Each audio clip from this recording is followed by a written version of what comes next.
பாரதியார் சொன்னார், எந்தையும் தாயும் மகிழ்ந்து குழாவியது இன்னாடே. அவர் முந்தைய 1000 ஆண்டுகள் வாழ்ந்து கிடந்ததும் இன்னாடே என்று பாரதி சொன்னான். இவன்தான் முன்னோடி, இவன்தான் மூத்த குடி, இவன்தான் சகலத்துக்கும். உனக்கு மொழி வேண்டுமா?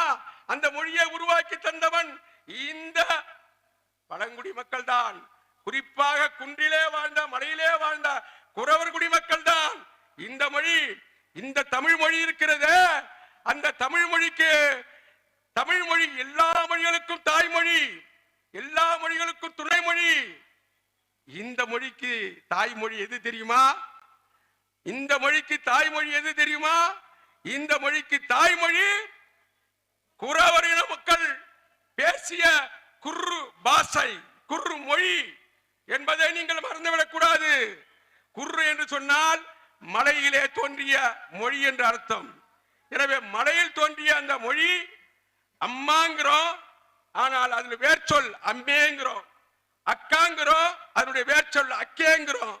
ஐயாங்கிறோம், அவர் வேர்ச்சொல் ஐயங்கிறோம். அப்பா என்று சொல்லுகிறோம், அதனுடைய வேர்ச்சொல் அப்பேன் என்று சொல்லுகிறோம். மணவாளன் என்று சொல்லுகிறோம், கணவனை இங்கே மணாகன் என்று சொல்லுகிறோம். அப்படி ஒவ்வொன்றுக்கும் ஒரு வேர்ச்சொல், மூலச்சொல், மூல ஒளி. குறவன் இன மொழியை இருக்கின்ற குன்று மொழியிலிருந்து, குர்ரு மொழியிலிருந்து தான் இந்த தமிழ் மொழிக்கு ஒரு ஊட்டமாக ஒளி பிறந்தது. அந்த ஒளியில் தான் தமிழ் மிகப்பெரிய இன்றைக்கும் செழிப்பாக இருக்கிறது.